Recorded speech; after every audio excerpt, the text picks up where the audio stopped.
આ દેશની દીકરી કોને કહેવાય સાહેબ? એની આજે મારે વાત કરવી છે કે ગામની માલપા અને એ ગામના એક વ્યક્તિને 5 દીકરા અને 1 દીકરી હતી. અને દીકરી એકની એક દીકરી મોટી થાય છે અને એને સાસરે વળાવે છે. પોતાની એકની એક દીકરી સાસરે જાય છે. 5 દીકરા છે, એમાંથી 3 દીકરા પરણી ગયા છે અને 2 દીકરા કુંવારા છે. આ 2 દીકરાના લગ્ન બાકી છે. વાત આખી સાંભળજો. હવે ઘટના કંઈક એવી બને છે કે આ વ્યક્તિનું મૃત્યુ થાય છે.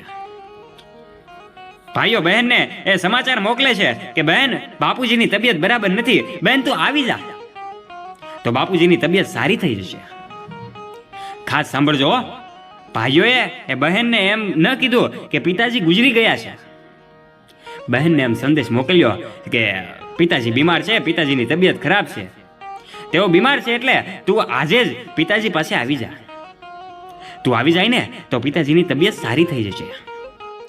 સાહેબ, દીકરી તો એમ કહેવાય ને કે 16 શણગાર સજીને તૈયાર થઈ છે. અરે, પોતાના બાપને મળવા જવાનું હતું એટલે તૈયાર થઈને આ દીકરી પિયરમાં આવવા નીકળે છે. દીકરીને પિયર જવાનો હરખ પણ હતો જ અને પિતાજી માંદા પડ્યા છે એની થોડી ચિંતા પણ હતી. દીકરી ગામના પાદરમાં, એમ કહેવાય કે ગામના પાદરમાં એ દીકરી ઉતરે છે.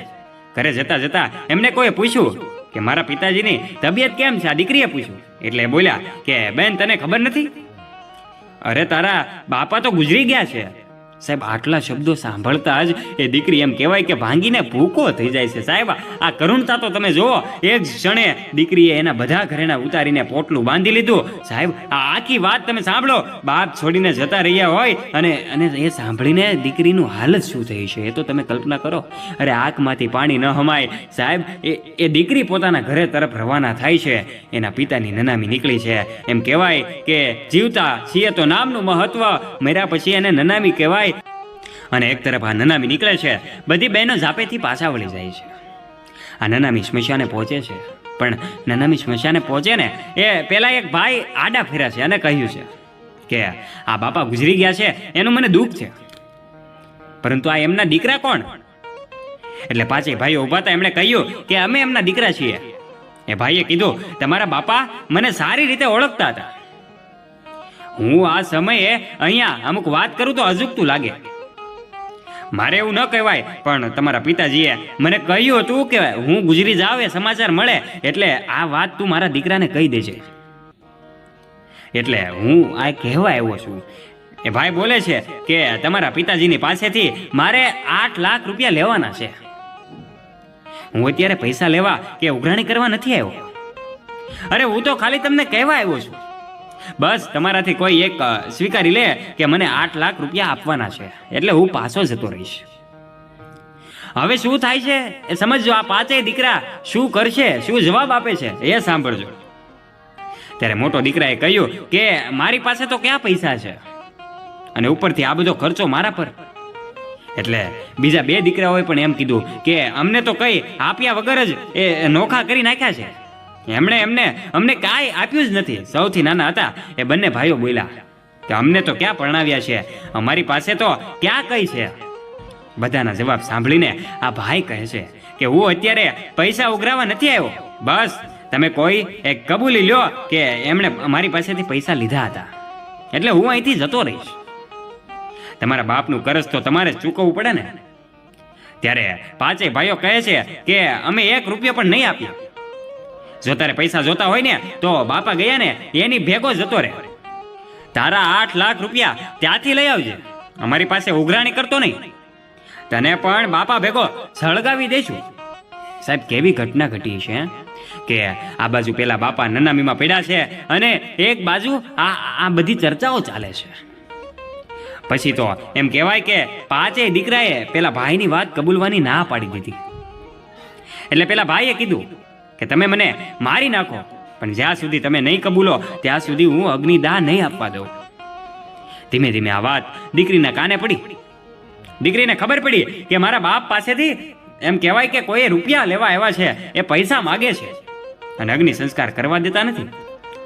એટલે આ દીકરી ઘરેણાનું પોટલું હતું ને એ લઈ આવે છે અને ગડગડતી દોટ મૂકે છે, સ્મશાને આવે છે. સાહેબ, આખે આ કરુણતા જુઓ. આ દીકરી ઘરેણા લઈને સ્મશાને આવી અને એમને પૂછ્યું કે કોણ રૂપિયા માગે છે. એટલે પેલા પૈસા માગવા આવ્યા હતા એ ભાઈએ પૂછ્યું કે તમે કોણ છો? દીકરી બોલી કે હું આ બાપાની દીકરી છું. મરણ પથારીમાં છે એ મારા બાપુજી છે અને 5 દીકરાઓ મારા ભાઈઓ છે. ત્યારે ભાઈ કહે છે કે બેન, મારે તમારા પિતાજી પાસેથી પૈસા લેવાના છે. હું એમની પાસેથી રૂપિયા માગું છું. બસ અત્યારે ખાલી તમે કબૂલી લ્યો એટલે હું જતો રહીશ. સાહેબ, ત્યારે આ દેશની દીકરી શું બોલી? આ દીકરીએ ઘરેણાની પોટલી લાંબી કરી અને કહ્યું કે પૈસા કબૂલવા નથી, આ 5 લાખના ઘરેણા છે એ તમે રાખી લો. અરે તમે એ સોનીને બતાવજો, જો ઘરેણા 5 લાખથી વધુ પણ ના હોય ને તો મને કહેજો. એના 5 લાખ જ વાળજો અને બીજા 3 લાખ બાકી રહે ને એ કાળી મજૂરી કરીને પણ હું તમને આપી દઈશ. પણ તમે મારા બાપને અગ્નિદાહ દેવા દો. અરે આ દેશની દીકરી કેવી સમજદાર હે સાહેબ. આ આખી વાત આખા ગામમાં ફેલાઈ જાય છે. કીધું કે બેટા, તું તારા ઘરેણા મને આપમાં. ઘરેણા લઈ જાઓ, એમાંથી 5 લાખ રૂપિયા વાળી લેજો અને બીજા 3 લાખ બાકી રહ્યા ને એ પણ હું તમને આપી દઈશ, તમે લઈ જાઓ. આ દીકરી કહે છે એ 3 લાખ તું મને આપી દઈશ? હા, હું મજૂરી કરીને પણ એ પૈસા તમને આપી દઈશ. એ ભાઈ બોલ્યા કે તું બધાથી નાની દીકરી છો? તે કે હા, હું બધાથી નાની છું. સાહેબ, હવે શું થાય છે ને ખાસ સાંભળજો. અરે મજાની વાત તો હવે છે. એ ભાઈ બોલ્યા કે દીકરી, તું બધાથી નાની છો? કે હા, હું બધાથી નાની છું. હું જ બધાથી નાની છું. અને ત્યારે એ ભાઈ વચ્ચે એકની એક બહેન છું. ત્યારે એક ભાઈ એટલું જ બોલ્યા કે બેટા, તમારા પિતા પાસેથી મારે 8 લાખ રૂપિયા લેવાના નથી. અરે મારે એમની પાસેથી 8 લાખ રૂપિયા લેવાના નથી, મારે તો એમને 8 લાખ રૂપિયા દેવાના છે. શું બોલ્યા? કે મારે રૂપિયા લેવાના નથી પણ 8 લાખ રૂપિયા એને આપવાના છે સાહેબ. પરંતુ આ પૈસા આપવા માટે સાચો હકદાર ગોતતો હતો કે હવે મારે આ વારસદારને કોને આપવા પૈસા. બેટા, તારા જેવી દીકરીઓ મારા દેશની ધરતીમાં છે ત્યાં સુધી દેશની સંસ્કૃતિનો કોઈ વાળ વાંકો નહીં કરી શકે. બેટા, મને તારા પર ભરોસો છે. હવે 8 લાખ રૂપિયા હું તને આપીશ. સાહેબ, આ છે આપણા દેશની દીકરી. અને આ દીકરીઓ જે પોતાના પિતા માટે બલિદાન આપવા પણ તૈયાર થઈ જાય છે. આવી નિડર, સાહસિક અને સમજદાર દીકરી હોય ને એની જગતમાં વાતો થાય સાહેબ. એની કહાની આજે હું ને તમે સાંભળી રહ્યા છીએ. ત્યારે વિડીયો પસંદ આવ્યો હોય તો વિડીયોને લાઈક કરી દેજો અને તમારા સગાઓ સ્નેહીઓ સુધી આ વિડીયોને જરૂરથી પહોંચાડજો. અને આપનો અભિપ્રાય પણ કોમેન્ટ બોક્સમાં કોમેન્ટ કરીને જરૂરથી જણાવજો. અને મારા આવા જ પ્રેરણાદાયક રસપ્રદ વિડીયો સાંભળવા માટે સબસ્ક્રાઇબ કરજો ધ ડીએ મોટિવેશન નામની યુટ્યુબ ચેનલને અને ફોલો કરજો ધ ડીએ મોટિવેશન નામના ફેસબુક અને ઇન્સ્ટાગ્રામ પેજને. ધન્યવાદ.